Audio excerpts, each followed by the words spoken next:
Greetings to baristas. We've heard of the guns of Navarone. Well, today I have a Popgun GOP opinion piece, which is such typical propaganda trash that I felt obliged to make a video response. It's published in this giveaway business journal called The Forum, full of ads for doctors and hospitals and nursing homes and casinos and banks, and its commentary is nearly all mainstream GOP stuff, which kind of figures, doesn't it? Anyway, on page 19, if I can find it, through all of the hospital ads, and more hospital ads, casino ads, is an opinion piece by Louis R. Avallone. His opinion is as good or bad as anyone else's, except the pablum he's put into print is the nonsense of a former United States congressman's aide, and Mr. Avallone continues to edit a GOP newsletter. So, taking issue with this public twaddle becomes a civic necessity. Why is this idiotic, deceitful, disingenuous propaganda? Am I being too hard on the little beaver here? Well, let's look at this drivel point by point. A standard party line poopery, so it's worth an analysis. We'll begin. The Berlin Wall was constructed in 1961 to provide a physical barrier between East and West Berlin. That's the textbook explanation, but there was a greater underlying purpose. The eventual fall of the Berlin Wall seems to foreshadow the predictable failure of government policies that, despite their stated and noble intentions, trample upon the innate dignity of human liberty. Let me explain. As you may know, before 1961 and after World War II, Berlin had been divided into a Soviet occupational zone and a joint U.S., France, and Great Britain occupational zone. Well, his first point of ignorance.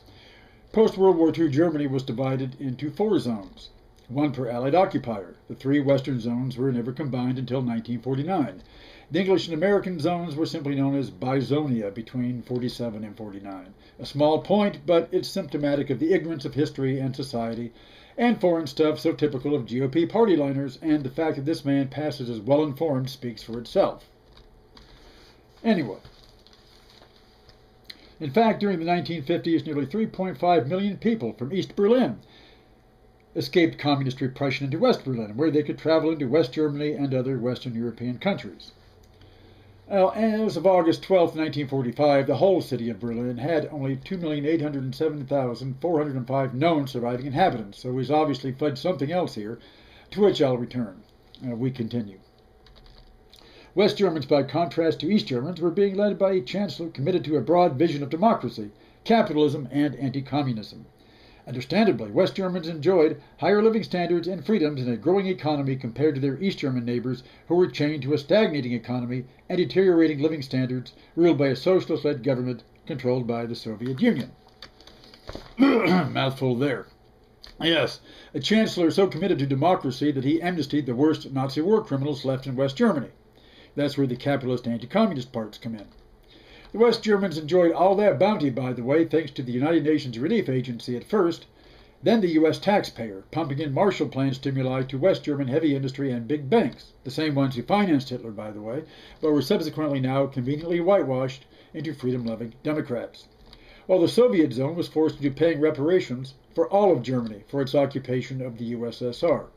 The fact that the former East Germany still led the old Soviet bloc in per capita industrial development despite that subjugation speaks much better for its regime and the externally subsidized social system of the West. Anyway, onwards and downwards. Along with its other controlled communist states of Eastern and Central Europe, the Soviet Union claimed the Berlin Wall was necessary to protect East Germans from those who seek to prevent the will of the people in building a socialist state in East Germany. This was hogwash, obviously, as even before the Berlin Wall was erected, 3.5 million East Germans crossed the border. There's the incongruity. He's conflated East Berliners with East Germans. Not one to let facts get in the way, he's wrong on another count. Over half the post-war German-speaking escapees to West Germany and Europe were from all of the former Germany, from East Prussia under Soviet occupation and division between the USSR and Poland. These DPs also included ethnic Germans from Poland, the Sudetenland, and other old German settlements of Eastern Europe, expelled by the new post-war governments. In the case of Czechoslovakia, by the pro-Western Beneš government. These were not refugees from socialist East Germany, the German Democratic Republic, risking life and limb crossing a wall. In fact, the city of Berlin was still so united in 1961 that it was as easy as a subway ride to cross from east to west. And let's not mention, shall we, the irony of seeing a people so skilled in constructing ghettos for others walled in by one of their own making for themselves. Whoops, I guess I did mention it. Anyhow. Nonetheless, the East Germans started with 96 miles of barbed wire fence in 1961.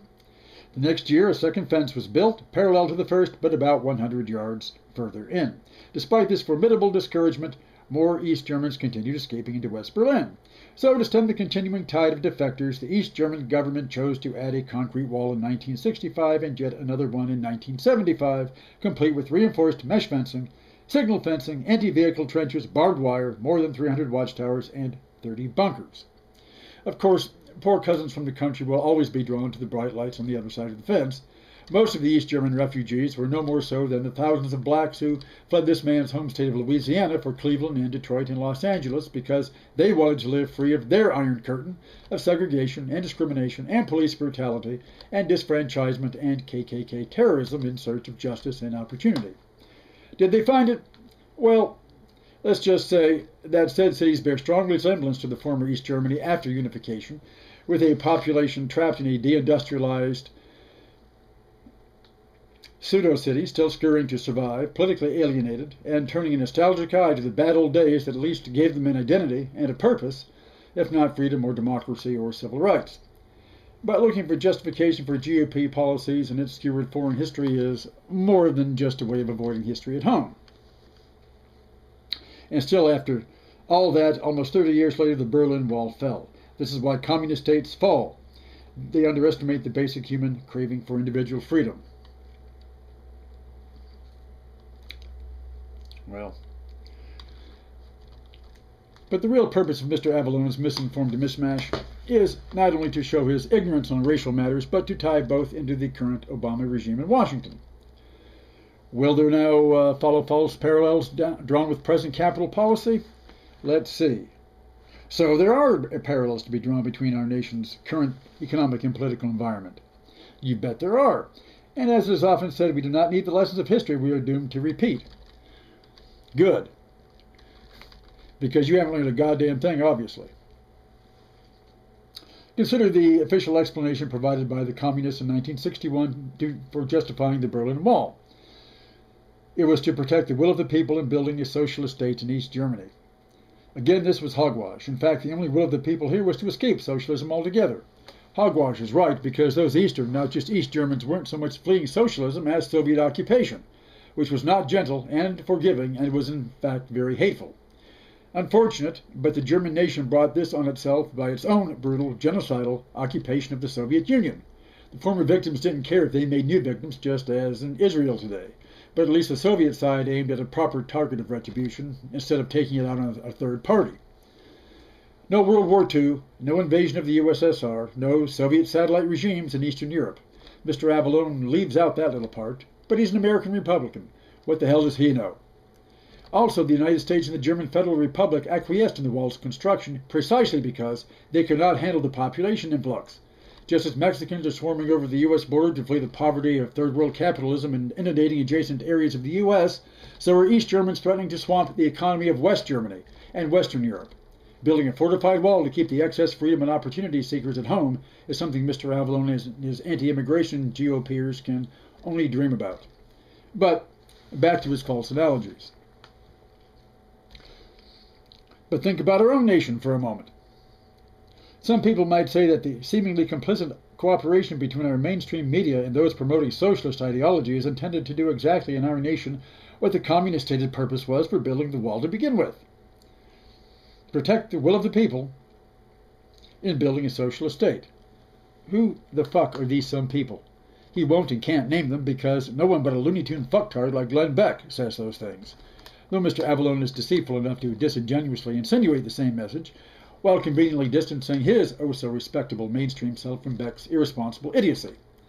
Speaking of satellite regimes, let's forget, of course, the satellite regimes he no doubt supported in their day, like the Republic of South Vietnam, based in the former Saigon, or the fascist regime of General Pinochet in Chile. Yeah, let's forget about them, because they blow his farcical tour of history right into the sewer. Trouble is, like in East Germany, it's not the will of the people in the United States to build a socialist state, and yet our government continues to build walls to separate us from those certain unalienable rights. So again, more hogwash. The U.S. government equals the German Democratic Republic. So then, why doesn't he lead an uprising against federal tanks in Baton Rouge, like the oppressed masses of Berlin in '53? Because he's blowing this out his anus is why. To carry his deceitful comparison further.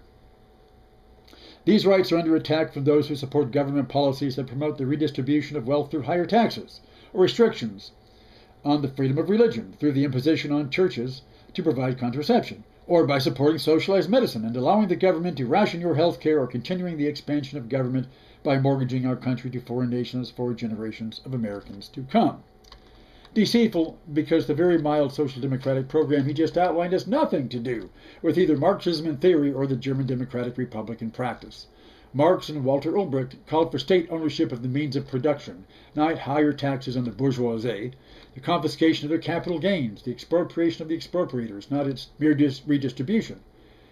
At least in the GDR, there were no David Koresh's or church bishops dictating the private conscience of citizens through the intimidation of elected leaders, or taking state money in the form of vouchers, sponging off the secular state to push their faith-based agenda. East German religious leaders weren't hypocrites anyway. And what socialized medicine? Obama is forcing American working people to make private insurance companies rich by forcing them to take out premiums. I think it's very revealing that right next to this diatribe is a half-page ad for the New York Life Insurance Company. Since Citizens United, I can't call it priceless. As for mortgaging the country, I think his good old Wall Street buddies did more to chain gang the voters of his district who contrived mortgages and indentured their children into paying the street's due bill. We regress. Those in power in our nation today are gradually and silently building a wall between our fellow citizens and our unalienable rights. In fact, it's the only way to give socialism a chance. What does one say to this kind of scrofulous drivel? The only wall the American people have to worry about on their side of the street is, once again, not in Berlin, but in New York. Free market capitalism in action is what bankrupted the U.S. But he has no problem with walls of bankruptcy or poverty for those outside his barbed wire video-surveilled country club gates, any more than he has a problem with walls of apartheid or following the U.S.-Mexican border or running through Jerusalem. But there's no need for that, he continues. No need for experimentation. The outcome is certain. As history has taught us over and over and over, Joseph Stalin in the Soviet Union, Adolf Hitler in Germany, Fidel Castro in Cuba, Mao Zedong in China, Kim Il-sung in North Korea, Ho Chi Minh in Vietnam, the list can go on and on. He sure piles it on and on, like steaming layers in a bull pasture, like throwing Adolf Hitler in here as if Stalin and Hitler were really on the same side in World War II and those 20 million Soviet deaths were just a misunderstanding between friendly dictators. So why was the East German state even built at all? Because we're dealing with the same old lying, deceitful, and arrogantly stupid GOP line of Obama equals socialism, using misleading, inappropriate foreign analogies about places and things this man knows little about. The Berlin Wall was built because the socialist system in East Germany discouraged the more productive members of their society. This is because socialism values equality over freedom, and the best and brightest fled East Germany, taking their skills, their capital, and future generations with them. So here we have it. You can't have equality, that is liberty and justice for all, because that will curtail the freedom of the best and the brightest. The gopers reading this doubtless think he's meaning their perfumed country club, martini swizzling golf green lard-ass selves, but I've never seen the best and brightest of anything come out of his target audience. Just ridiculous petty snobbery, a sense of inherited entitlement, greed, nepotism, racism, and all for me corruption. But maybe he's onto something. The best and brightest have consistently fled Louisiana, haven't they? Maybe that's why Mr. Avallone's target audience looks as they do. Because they're incapable of making a coherent, logical argument of their own, they have the likes of Mr. Avallone to cook half-baked, deceitful, ignorant, misleading, pseudo-historical drivel for them. A sad state indeed. But we conclude with more disingenuous tripe. Are we building the Berlin Wall in America? If we are, then will our best and brightest flee in the meantime? It looks like they have, at least in his district.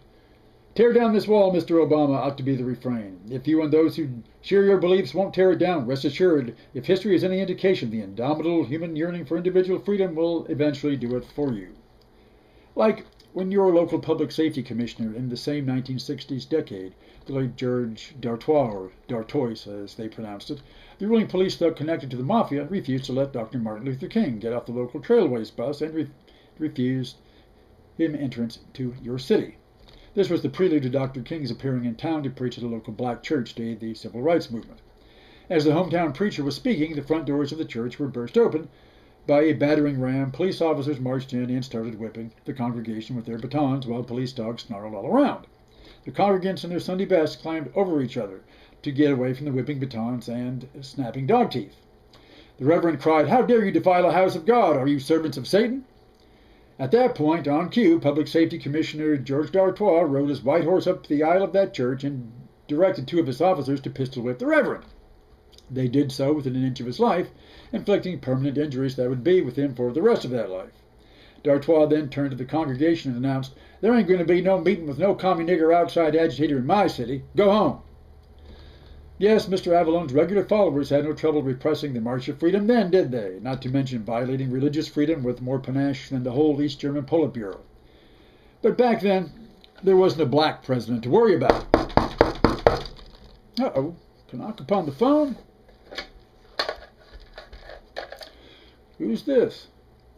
Abe Lincoln. So what do you think of the Republican Party line this year? What's that? You don't want it to get around that you're even historically connected to these same party poopers? Well, I hate it for you, but it's a settled matter of history. But just for that reason, that will totally escape the likes of Mr. Avallone and his target audience. So don't sweat it, Abe.